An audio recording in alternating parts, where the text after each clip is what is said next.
Para definir el nuevo campeón del mundo, ambos equipos deberán alternar 5 lanzamientos desde el punto penal.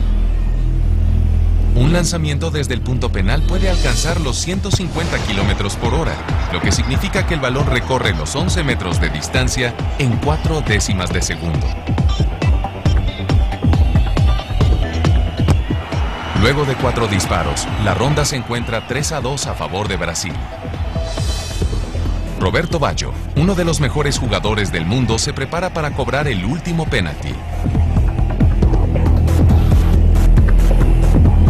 El cobro de penalti es la parte más fácil del fútbol. Normalmente, el 80% de los cobros son goles. En sus pies está la definición del título mundial. Entonces la pregunta es, ¿por qué algunos jugadores fallan un penalti?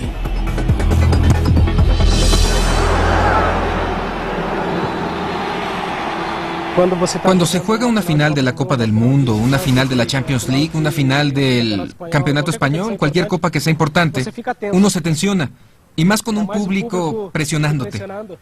Entonces pienso que es bien complicado. El cobrador sabe que se le presenta un blanco grande y tentador. Él le teme al resultado, le teme al fracaso en caso de no anotar el gol.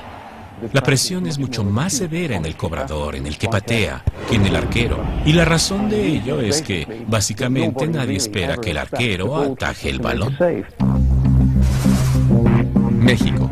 Los jugadores de la división juvenil del Club Pachuca llevan a cabo un entrenamiento de penaltis sin percatarse que la cámara está rodando. Todos logran anotar.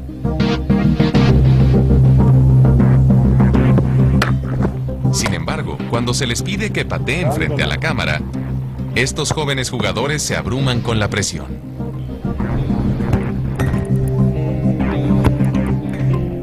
¿Por qué la presión afecta tan dramáticamente el rendimiento de un futbolista? En una situación de mucha presión, uno comienza a pensar dónde poner el pie con el que se patea, con qué parte del pie se va a patear el balón. El jugador piensa con demasiado detalle acerca de esa tarea que se presenta al frente de él. Una vez que se llega a ese estado de ánimo, es posible que el rendimiento se vea considerablemente deteriorado.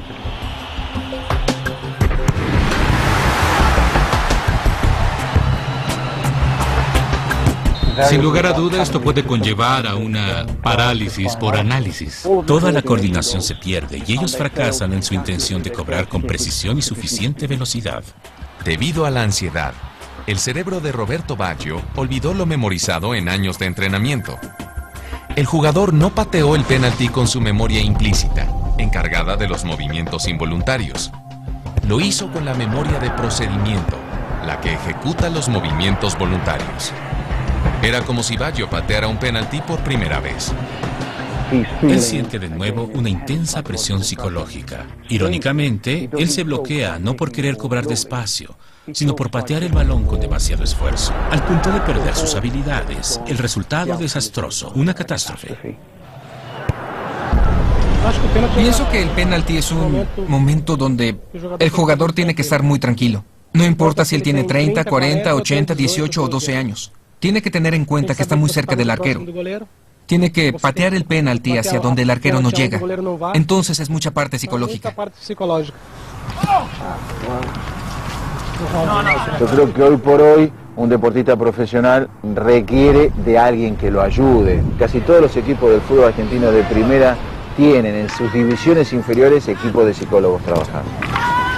Hoy en día los jugadores están sometidos a muchas presiones. Están sometidos a presiones publicitarias, a presiones deportivas, a presiones raciales, a presiones políticas.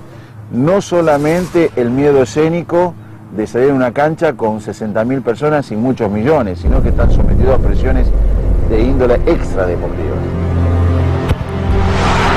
Y cuando un jugador controla su ansiedad y vence la presión, su desempeño puede definir el curso de la historia.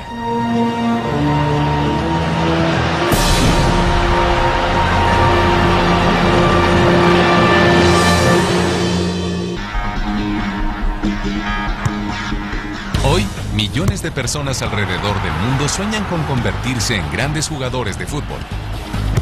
Pero son muy pocos los que llegan a lograrlo. ¿Tienen los grandes jugadores de fútbol alguna condición genética especial?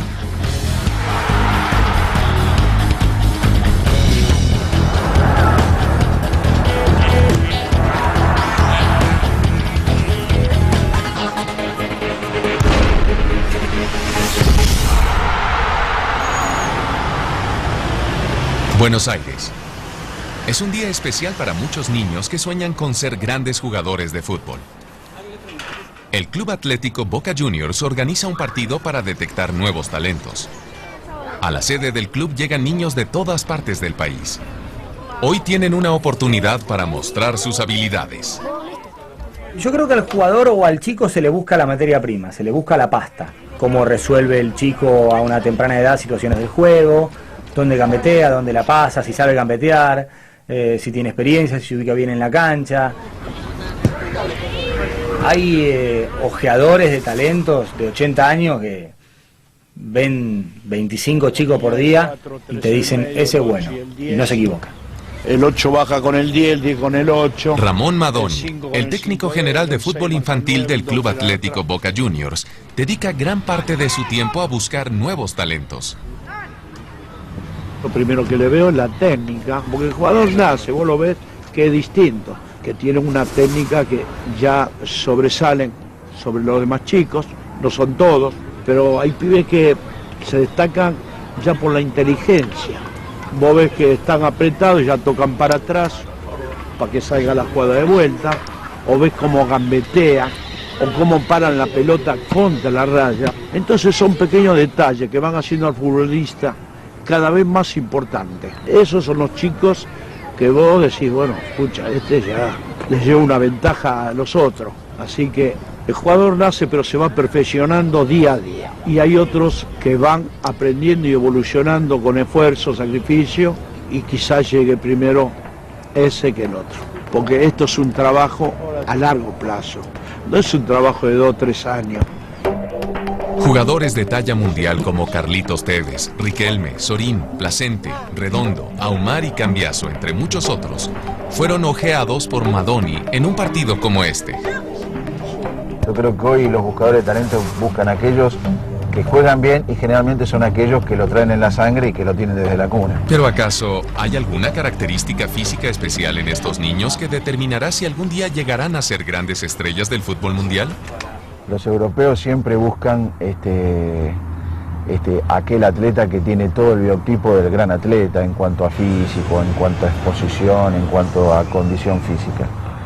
Y los sudamericanos siempre fuimos más permisibles a otras cuestiones. Si nosotros nos fijamos en la composición física de un Messi, y vamos a decir, no puede jugar al fútbol. En el fútbol juega el flaco, el gordo, el alto y el bajo. O sea, tabular al fútbol es muy difícil, cosa que no sucede con otros deportes, porque nosotros podemos tabular perfectamente el básquet, podemos tabular perfectamente el tenis, podemos tabular perfectamente el vóley, pero el fútbol en sí es muy difícil tabularlo. No existe un biotipo de jugador, no, hay un montón de biotipos de distintos futbolistas. No solo hablamos de altura, peso, sino hay jugadores que les encanta agarrar la pelota y gambetear. Hay otros que la pasan de primera. Hay otros que, digamos, se mueven poco, pero se ubican siempre bien. ¿Y entonces qué hace que un jugador de fútbol como Pelé o Maradona juegue tan bien? Yo no creo que un Maradona, un Messi, un Pelé hayan nacido por generación espontánea. Un Maradona fue posible porque hubo en la década del 40, en la década del 50, en la década del 60 y en la década del 70 grandes jugadores argentinos.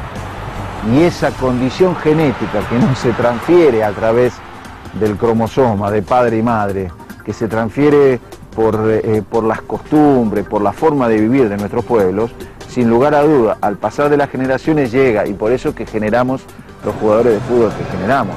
Nadie nace jugando al fútbol, ni nace sabiendo entrar a una cancha. Nosotros no tenemos ninguna evidencia científica que nos sugiera que existen diferencias genéticas significativas entre, usted sabe, los mejores jugadores del mundo y aquellos con un nivel un poco más bajo. Hemos visto que el factor clave y diferenciador es el número de horas que los jugadores que llegaron a ser profesionales dedicaron al fútbol callejero con sus amigos. Hemos encontrado que mientras que aquellos dedicaron cerca de 9 horas por semana comprometidos con este tipo de actividad, los jugadores que no consiguen el título profesional solo dedicaban unas 5 horas por semana. Para convertirse en jugadores élite, estos jóvenes se vuelven totalmente obsesivos con este deporte desde temprana edad. Y podemos decir con certeza que la experiencia en el fútbol es el producto de adaptaciones específicas dadas por las condiciones del medio en que ellos se desarrollan. Los niños suramericanos, por ejemplo, aprenden a interactuar en la calle, en donde se ven obligados a enfrentar incluso a los jugadores más grandes y fuertes en condiciones muy diversas. Y claramente aquí juega la noción darwiniana de contextos extremos. Estos niños deben adquirir las destrezas para sobrevivir en sentido futbolístico, o no serán invitados a jugar.